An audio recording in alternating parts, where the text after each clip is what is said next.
မြန်မာကုံဆောင်အောင်လာအန်ဆန်နဲ့ပတ်သက်ပြီးလူတွေသိမသိကြသေးတဲ့အကြောင်းအရာခုနှစ်ချက်အပိုင်းတည်း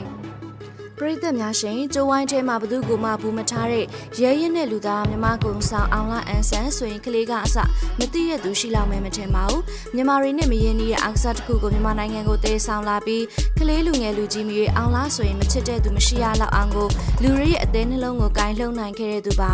ဒါအပြင်အောင်လာအန်ဆန်ပမာနေတဲ့ကလေးပဲညောင်ရှိရဲ့စာရီကိုလည်းပရိသတ်တွေသိကြပေမဲ့ချစ်သေးဝင်မသိရသေးတဲ့အောင်လာရဲ့စိတ်ဝင်စားဖွယ်အကြောင်းအရာတွေလည်းများစွာရှိနေပါသေးတယ်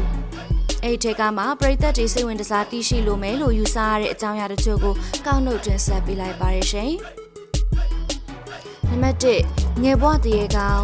ကလေးတော်များနေတူအောင်လာကသူ့မိသားစုမှာတော့သူမိဘတွေရဲ့အသေးဆွဲဖြစ်ခြင်းခံရပါတယ်။အထူးသဖြင့်တော့အောင်လာကသူ့ဖခင်စီကနေတဆင့်လူချင်းဝတ်တွေဆုံးဖြတ်ချက်တွေကိုစံနမူနာထားပြီးကြီးပြင်းခဲ့ရတဲ့သူပါ။အဖေကအတန်းပညာ၄တန်းထိသာသင်ခဲ့ရပေမဲ့ကျွန်တော်တို့မိသားစု၅ဦးလုံးပေါ်မှာအမြဲကီဒီဇိုင်းရှိခဲ့ပါတယ်။နောက်ပြီးတော့သူပညာမတတ်ပေမဲ့ကျွန်တော်ကတော့ပညာတတ်ကြီးဖြစ်အောင်တက္ကသိုလ်ထိပို့ပေးနိုင်တဲ့သူပါ။ကျွန်တော်ဘွားအတွက်တရေကောင်းပါပဲလို့အောင်လာကသူ့ဖေနဲ့ပတ်သက်ပြီးပြောပြခဲ့ပါတယ်။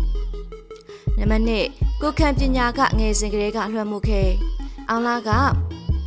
ဂျက်ကီချန်ဘရုစ်လီတို့ကိုကြိုက်နှစ်သက်တဲ့သူတူပါသူကတော့ရုပ်ရှင်တွေကိုငယ်ငယ်ကလေးကကြည့်ပြီးတော့ကိုခံပညာတွေကိုတက်မြောက်လို့သူဖြစ်ပြီးဒီကနေ့မှာရုပ်ရှင်တွေကအတိုင်းအပြစ်မှာတကယ်ဖြစ်လာအောင်စူးစမ်းနိုင်ခဲ့တယ်လို့ဆိုရမှာဖြစ်ပါတယ်ရှင်နံပါတ်3အမတ်တရရှိဆုံးကစားသမားအလာအန်ဆန်လေးစားရဆုံးကစားသမားကတော့ဘတ်စကတ်ဘောကစားသမားကြီးမိုက်ကယ်ဂျော်ဒန်လို့သိရပါတယ်ဘတ်စကတ်ဘောတွင်မြန်မာလာတဲ့စွမ်းဆောင်ရည်တွေအပြစ်နာစာကင်းလွန်လာတယ်လို့တောင်ကင်မွန်တက်ခင်ရတဲ့ဂျော်ဒန်ကအောင်လာအန်ဆန်ရဲ့လေးစားမှုကိုရရှိခဲ့တယ်လို့သိရှိထားတာပဲဖြစ်ပါတယ်ရှင်။ဟုတ်ကဲ့ပါပရိသတ်များရှင်နောက်ထပ်ဗီဒီယိုတွေမှာအပိုင်းလေးကိုဆက်လက်တင်ဆက်ပေးမှာမို့အဆောင်များကြည့်ရှုအားပေးကြပါဦးနော်။